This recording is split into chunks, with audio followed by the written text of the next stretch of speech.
Have you ever wondered if PlayStation's biggest games could show up everywhere? Imagine God of War on Xbox or The Last of Us on Switch. For years, exclusives have been PlayStation's identity, the reason people buy the console. But recently, a rumor exploded online. Sony is going aggressively multi-platform. Suddenly, fans panicked. Was PlayStation abandoning exclusives? Was the PS5 pointless? The rumor started with a corporate earnings call, usually just business talk for investors. But a single phrase from a Sony executive was taken out of context and spread like wildfire. Headlines screamed that PlayStation was giving up its biggest advantage.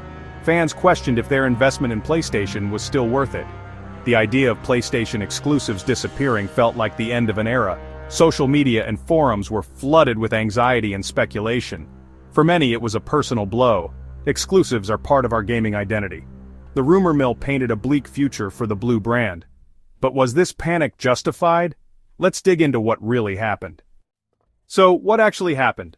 The chaos started with a quote from Sony's interim CEO, Hiroki Totoki, during an earnings call. He was talking to investors about making more money from PlayStation's first-party games.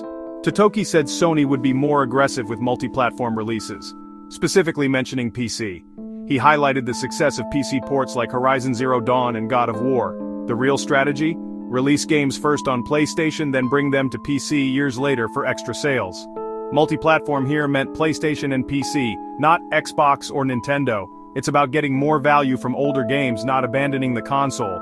Sony's plan is to keep PlayStation the best place to play new games, then expand to PC for a second wave. The panic came from misunderstanding business language. Sony isn't ending exclusives, they're maximizing their hits. It's a win-win for PlayStation and its fans. Why did the internet lose its mind? It was a perfect storm. Microsoft has been putting Xbox games on PlayStation, changing the industry's rules. Sony's own moves, like launching Helldivers 2 on both PS5 and PC, added to the confusion. So when Sony said multi-platform, people assumed PlayStation was copying Xbox. Media outlets ran with the story, often missing the real context. Headlines fueled the panic, and the story spiraled out of control. Gamers are passionate and protective of their favorite brands. The fear of losing what makes PlayStation special triggered a strong reaction. Combine Xbox's strategy, Sony's PC ports, and a misunderstood quote, and you get mass hysteria. But the reality is much less dramatic. Here's Sony's real strategy. Keep blockbuster single-player exclusives on PlayStation first, then bring them to PC later. Games like God of War and Spider-Man will still launch exclusively on PS5. These are the system sellers, the heart of PlayStation's brand. After a delay, older exclusives get a second life on PC, reaching new audiences and boosting profits. For live service games like Helldivers 2, launching on both PS5 and PC at the same time makes sense to build big communities. Sony is creating two lanes. Prestige single-player games stay exclusive for a while multiplayer games go wide from day one. This dual approach protects PlayStation's identity and grows its reach. It's not about abandoning exclusives, it's about expanding smartly. Sony is confident its games are strong enough to sell consoles and succeed on PC later. The strategy is about growth, not surrender. PlayStation remains the best place for new exclusives. PC releases just add more options and revenue. It's having your cake and eating it too.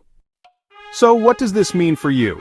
The PlayStation experience you love isn't going anywhere. You'll still get world-class single-player exclusives first on your PS5.